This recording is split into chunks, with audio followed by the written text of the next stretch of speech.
Vamos a leer desde el versículo 31. Mateo 6, 31 al 33. Maravilloso es el nombre de Jesús. Usted algo de más, hermano.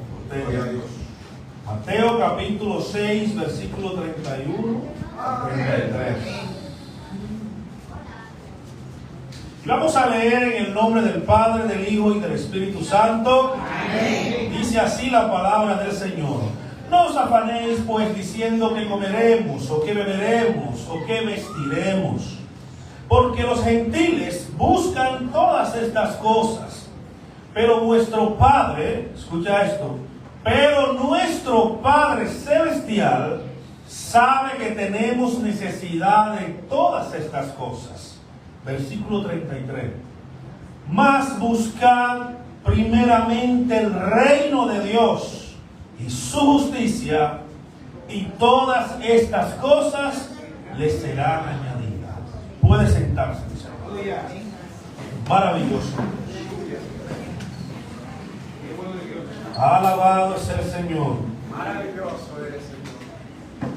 Mire, mi hermano, en esta tarde yo traigo como tema: ¿cuál es tu estatus en el reino de Dios? ¿Cuál es tu estatus en el reino de Dios? Porque sabemos y estoy seguro que aquí nuestro estatus en este país es que todos somos legalmente dominicanos. A ver, ¿habrá algún extranjero? Todos somos dominicanos. O sea, legalmente estamos bien ante la justicia dominicana, a menos tenga par de multa pendiente, etc. ¿Cuál es tu estatus en el reino de Dios? Desde que Juan el Bautista aparece en escena, lo primero que proclama es el reino de Dios. El reino de Dios ha sido el mensaje predicado desde que Juan el Bautista, apareció en escena. Luego aparece nuestro Señor Jesucristo con el mismo mensaje: arrepentíos y convertíos. ¿Por qué?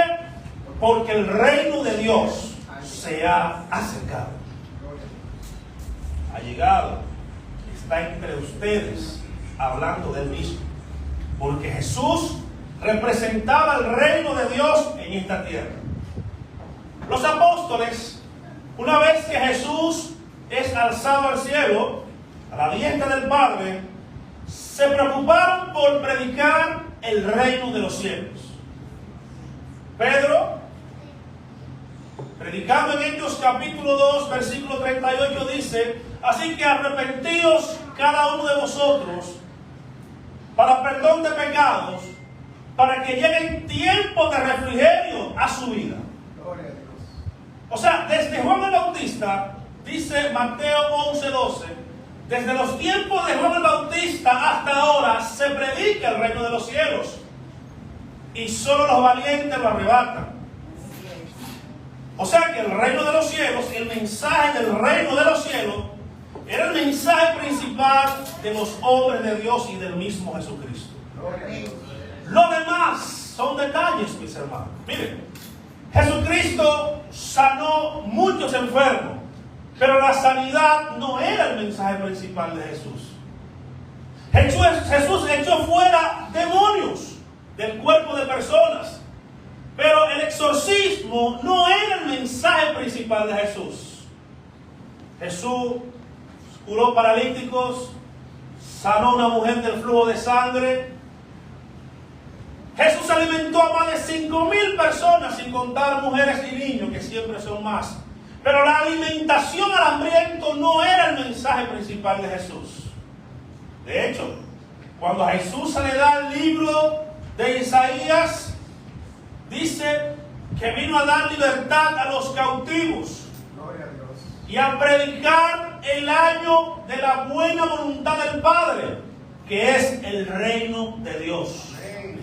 Pero ¿qué es en sí el reino de Dios? El reino de Dios no es más que el dominio del cielo establecido en la tierra. Aleluya.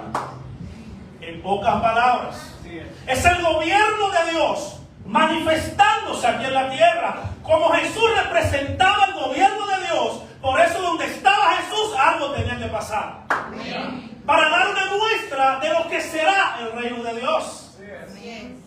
Por eso cuando Jesús llegaba a un lugar, había un enfermo, el enfermo tenía que ser sanado. ¿Por qué? Porque en el reino de Dios no hay enfermedad. Aleluya. Por eso cuando la multitud tenía hambre, Jesús lo alimentó. ¿Por qué? Porque en el reino de Dios no habrá necesidades. Jesús representaba el gobierno y el dominio de Dios en esta tierra. Era una manifestación de lo que es normal en el cielo. Para nosotros un milagro es algo sobrenatural, pero en el cielo es algo normal. Y Jesús nos está invitando a que lo sobrenatural se convierta en natural en nosotros. Aleluya. De que si se nos da el gas, pero no hemos terminado de cocinar, tú le hables al tanque de gas, no te vayas todavía. Para muchos eso es sobrenatural. En el reino de Dios eso es natural. Y yo vengo a hablarte del reino de Dios. Pero también te voy a hablar, dentro del reino de Dios, de 4 estatus de personas que están dentro, que están en el reino de Dios. Usted va a identificar a cuál de estos estatus te pertenece. ¿A su nombre? Es importante que conozcamos esto, hermano. Porque hablamos del reino de Dios, y vivimos como que no estamos dentro del reino de Dios. Como hay personas que han malinterpretado el hecho de declarar, ahora nosotros que conocemos el poder que hay en declarar, no declaramos porque sinvergüenzas han estado usando esta palabra de manera desproporcionada y mal. Pero la misma Biblia te manda a declarar las cosas que no son como si fuesen. Yo tengo innumerables testimonios, mi hermano, de personas que Dios, que el reino de los cielos se ha manifestado en su vida hasta con deudas. Que Dios se la ha pagado. Gente que Dios ha sanado. Gente que ha declarado una palabra y Dios siempre respalda la palabra de un hombre de Dios. El predicador de la semana pasada, Omar Rodríguez, decía que Elías era un hombre peligroso, y era porque cada cosa que Elías decía, el cielo lo respaldaba. ¿Por qué? Porque Elías fue uno de los que dijo: vive Jehová en cuya presencia estoy. Y hemos hablado aquí de qué significa estar en la presencia de Dios. Estar en la presencia de Dios es que todo lo que tú manifiestas, el cielo lo respalda. Amén. Cuando tú estás en la presencia de Dios, cuando tú vives en el reino, tú actúas como Moisés. Y tú dirás: pero caramba, me voy a comparar yo a Moisés. No, lo que pasa es que el mismo espíritu que actuaba en Moisés es el que tú tienes, impartido por Jesús. El mismo espíritu que hacía que Sansón rompiera las cadenas es el que se te dio a ti también para romper tus cadenas. Entonces tenemos que aprender a vivir en el reino de Dios. Pero, ojo con esto.